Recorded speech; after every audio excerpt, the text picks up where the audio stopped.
पिछले एपिसोड में देखा कि गार्डियन युआन किंग शियाओ को चालाकी से ताइचू एशियन माइन में भेज दिया था, जहां पहले से ही कई सारे गुलाम फंसे हुए थे, क्योंकि कोई भी 10 सालों से पहले उस जगह से निकल नहीं सकता था। ताइचू एशियन माइन एक खतरनाक खदान थी जो अनगिनत युगों से इस दुनिया में मौजूद थी, जिससे उस जगह पर कई सारे खजाने छिपे हुए हैं। कई सारे लोगों ने वहां जाने की कोशिश की, पर उस जगह पर जिंदा लाशें मौजूद थी जिन्होंने वहां आने वाले सभी लोगों को मार दिया, और वो जिंदा लाशें अभी भी वहीं घूम रही थी। शियाओ की मेरिडियन से भी ब्लॉक कर दी गई थी, जिससे वो बाहर नहीं निकल सकता। पर तभी वांग फैमिली का एक एल्डर केटफिश वहां आया, जो सभी लोगों को अवसर देना चाहता था, ताकि जो कोई भी एक व्यक्ति माइन में प्रवेश करके स्टोन ऑफ लाइफ को लेकर आएगा, वो उसे अपना गेस्ट बनाएगा। शियाओ ने इसमें दिलचस्पी जताई और वो उस ताइचू एशियन माइन के घेरे इलाके में आ गया। रास्ते में उसे कई सारे खतरों का सामना करना पड़ा, पर फिर वो एक इमोर्टलिटी पूल में पहुंचा, जिससे उसके सारे जख्म सही हो गए थे और वो उस इमोर्टल वाटर से ही अपनी बॉडी को रिफाइन करने लग गया था। तियाशिन एकेडमी में शियाओ के सभी साथी उसके ना लौटने से काफी चिंतित थे, जिससे वो तियाशिन के को डिसिपल के साथ लड़ने लगे, और वहाँ पर शी भी आ गया था जो मून तुओ से फाइट करने लगा। पर थर्ड एल्डर ने उन्हें रोक दिया था और बताया कि सभी के लिए ताइचू एशियन माइन में जाने के रास्ते खुलने वाले हैं। ताइचू एशियन माइन का सीन दिखाया जाता है, जहाँ चारों तरफ तेजी थंडर स्टॉर्म क्रिएट हो रहे थे। कई सारे गुलाम वहाँ काम कर रहे होते हैं और वो उस खदान से खनिजों को बाहर निकाल रहे थे। इनके चलते उन्हें काफी परेशानियों का सामना करना पड़ रहा था। गहराई ज्यादा होने से उन्हें खोदने में तकलीफ हो रही थी। तभी वहाँ एक फ्लाइंग शिप आता है। सभी उसे देखकर हैरान हुए। यह तियाशिन एकेडमी का शिप था, जिसमें थर्ड एल्डर सभी डिसिपल को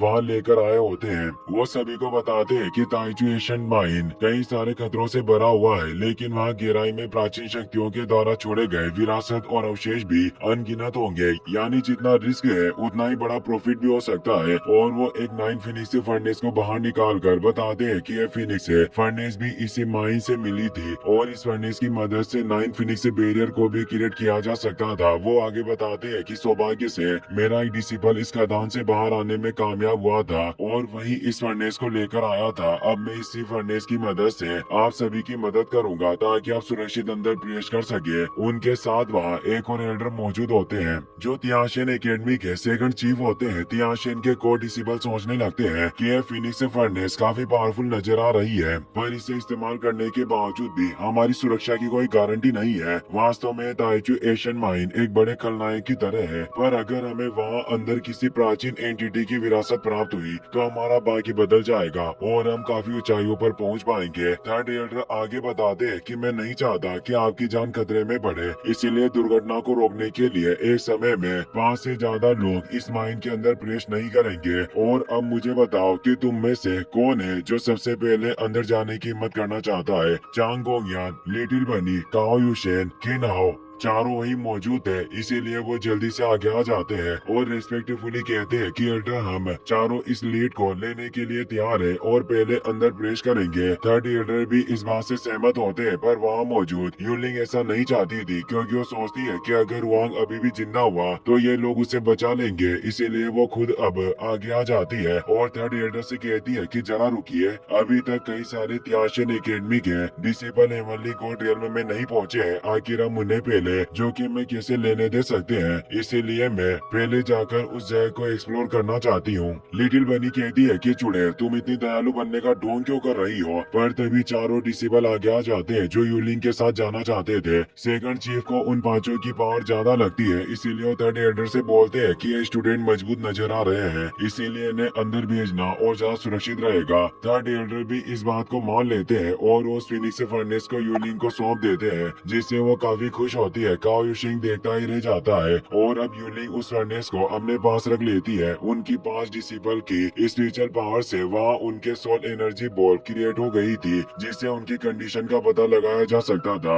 और अब वो पांचों डिसिपल ताइचू एशियन माइन के अंदर चले जाते हैं। थर्ड एल्डर ने उन सोल लैंप को अपने पास ले लिया था ताकि वो उन पांचों की लाइफ एनर्जी को मॉनिटर कर सके। वही हमें उस ताइचू एशियन माइन में उस इमोटिलिटी पुल का सीन दिखाया जाता है, जहाँ शियाओ अभी भी कल्ट क्रिएशन कर रहा था उसकी फ्लावर ऑफ एवेन्यू टेक्निक भी एवोल्व हो रही थी और इस फ्लावर के साथ शियाओ की सोल के शेप जैसा ही एक fruit of the past create हुआ। शियाओ समझ जाता है कि फ्लावर ऑफ एवेन्यू मेरे सोल शेप में ही एक जीवित प्राणी की तरह कंडेंस हो चुका है। आखिर ये किस तरह का फ्रूट होगा जो ये इस तरह की काबिलियत रखता है, और उसे जल्दी एहसास होता है कि इस फ्रूट में उसे अनंत काल के समय का एहसास हो रहा है। और जैसे ही शियाओ इसे छूता है तो उसे इस फ्रूट के अंदर अपना पास्ट दिखाई देता है, यानी कि इस फ्रूट के अंदर शियाओ की यादें समाई थी। शियाओ को इस बात का इल्म हो गया कि अभी के लिए ये फ्रूट उसके किसी काम का नहीं है, पर फ्यूचर में ये इसके बहुत काम आएगा। और जब दूसरा फ्लावर ऑफ एवेन्यू भी कंडेंस होगा तो हो सकता है कि उसमें लाइफ को कंडेंस करने की काबिलियत हो। और अब शियाओ उन सभी यादों को समेट लेता है, पर तभी वहाँ की पूरी जमीन हिलने लगती है क्योंकि यूलिंग और चारों डिसिपल अब फिनिश प्रोटेक्शन बैरियर के साथ वहाँ आ चुके थे।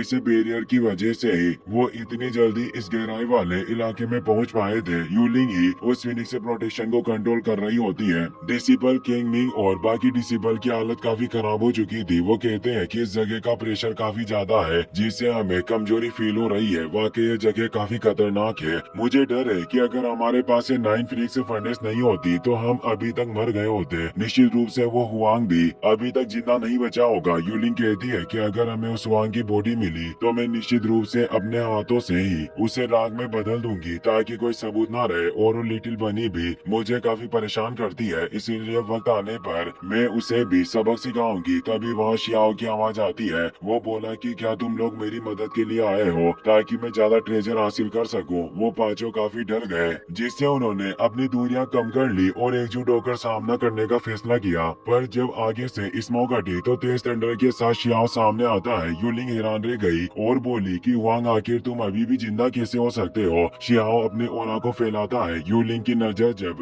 उससे लोंगेविटी पुल पर जाती है वो गुस्से में बोलती है कि वांग आखिर तुम्हारे इस तरह सुप्रीम लेवल के खजाने को छूने की हिम्मत कैसे हुई। और अपने साथियों से कहती है कि जल्दी से इस पर अटैक करो और इसे एक मैजिक मेडिसिन में रिफाइन कर दो। शियाओ बोलता है कि मैं नहीं जानता कि आखिर मैजिक का इस्तेमाल कैसे किया जाता है। मैं देखना चाहता हूँ कि आखिर तुम्हारा मैजिक कितना कुशल है। वो पांचों अपनी पावर के साथ उस 9 फिनिक्स फर्नेस को एक्टिवेट करते हैं जिससे 9 फिनिक्स से बाहर आ जाती है जो एक साथ शियाओ पर हमला करने के लिए आगे बढ़ी। शियाओ अपने वान ली तो ट्रेजर को बाहर निकाल कर उससे ड्रैगन, किलिन, फिनिक्स और कई सारे मिथिकल क्रिएचर को बाहर निकालता है जो उन फिनिक्स पर हमला करना स्टार्ट कर देते हैं और उन्हें कच्चाई चबाकर निकल जाते हैं। इससे तेज विस्फोट हुआ और उस फिनिक्स फर्नेस में भी क्रैक उत्पन्न हो गया था जिसे अब यूलिंग अपने साथियों के साथ मिलकर मून राइनो कबीले की सीक्रेट टेक्निक को एक्टिवेट करती है जिससे एक जायंट राइनो बॉडी क्रिएट हुई जो तेजी से शियाओ पर अटैक करने के लिए बढ़ी। पर शियाओ अपनी सिर्फ थोड़ी सी पावर के साथ ही उस राइनो को खत्म कर देता है और फ्लावर ऑफ एवेन्यू की ताकत के साथ उन सभी को घायल करके दूर फेंक देता है और वो सभी बिल्कुल भी विरोध नहीं कर पाते। शियाओ ने उन्हें मैजिकल रोप में बांध लिया था और अब वो उन सभी के ट्रेजर को अपने पास ले लेता है। शियाओ को उनमें फिनिक्स से ब्लड भी मिलता है जिससे वो खुश हुआ कि ये वाकई काफी अच्छा सामान है। अब वो उन्हें अपने पास रख लेता है और बोलता है कि तुमने खुद मेरे रास्ते में दस्तक दी, इसीलिए मुझे तुम्हारा स्वागत तो करना ही था। और अब वो जानना चाहता था कि आखिर युवान किंग ने उससे टारगेट क्यों किया और रास्ते से हटाने के लिए यहाँ क्यों भेजा। इसीलिए वो अपनी सोल चेकिंग पावर से यूलिंग की यादों को चेक करता है जिसमें वो देखता है कि फेंग जिंगटियन नाम के बंदे ने कुछ डिसिपल को ऑर्डर दिए थे कि तुम सभी युवान फैमिली के मास्टर को कहना कि वो हुआंग को 10 साल तक रोक कर रखे और वो तियाशिन एकेडमी में नहीं पहुंचना चाहिए वरना वो एक बड़ी बर्बादी लाएगा। शियाओ ने उसे पहली बार देखा था और उसे समझ नहीं आता कि आखिर मैंने इसका क्या बिगाड़ा है।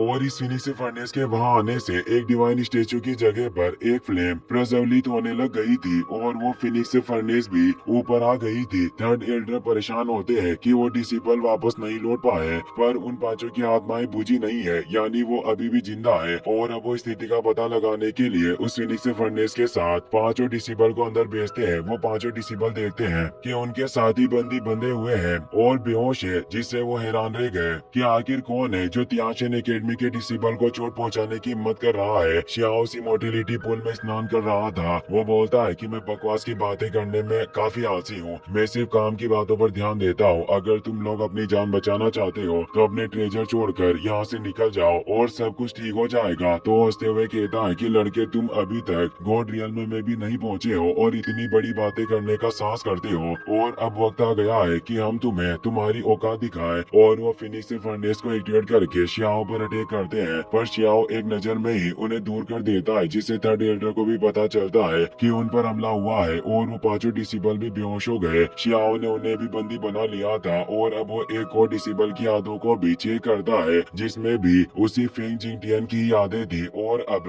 उसने उन सभी लोगों के भी ट्रेजर ले लिए थे। और वो कहता है कि अगर तुम लोग खुद ही अपनी इस तियाचू एशियन माइन की यादों को मिटा दोगे तो मैं तुम्हें जिंदा छोड़ दूंगा, वरना फिर मुझे खुद ही अपने हाथों से तुम्हारा इलाज करना होगा। वो सभी जानते थे कि शियाओ ने दर्द पहुंचाएगा, इसीलिए वो खुद ही अपनी यादें मिटाने को राजी हो जाते हैं। शियाओ इससे खुश हुआ, साथ ही उन्हें सबक सिखाने के लिए थोड़ा पीटता है। गाओ यूशेंग अपने साथियों के साथ विनम्रता से कहता है कि थर्ड एल्डर, इस बार आप खदान में लोगों की तलाश करने के लिए हमें जाने दीजिए। तो सेकंड चीफ बोलते हैं कि तुम थोड़ा इंतजार करो, क्योंकि हमारी तियाशिन एकेडमी तुम सभी लोअर वर्ल्ड से आए हुए जूनियर डिसेबल का सम्मान करते हैं और हम तुम्हें नहीं खोना चाहते। तभी फिनिक्स फर्नेस बाहर आने लगती है, पर एक अजीब सी रेड एनर्जी उसे रोक रही थी। यह देखकर डिसेबल कहते हैं कि क्या ये ग्रेट अपॉर्चुनिटी हो सकती है। थर्ड एल्डर अपनी पावर से उस एनर्जी को अंदर भेज देते हैं और उस फिनिक्स फर्नेस को अपने पास ले लेते हैं, पर इससे स्टेचू पैलेस में एक और एनर्जी प्रज्वलित हो गई थी, जिससे तेज वाइब्रेशन क्रिएट होने लगे और वो पूरी जगह ही हिल रही थी। उस फर्नेस में शियाओ ने सभी डिसेबल को बेहोशी की हालत में वहां भेज दिया था। सभी डिसेबल ये देखकर चौंक जाते हैं कि आखिर इन सभी लोगों को किसने चोट पहुंचाई होगी। इसी के साथ ये एपिसोड यहीं पर खत्म हो जाता है।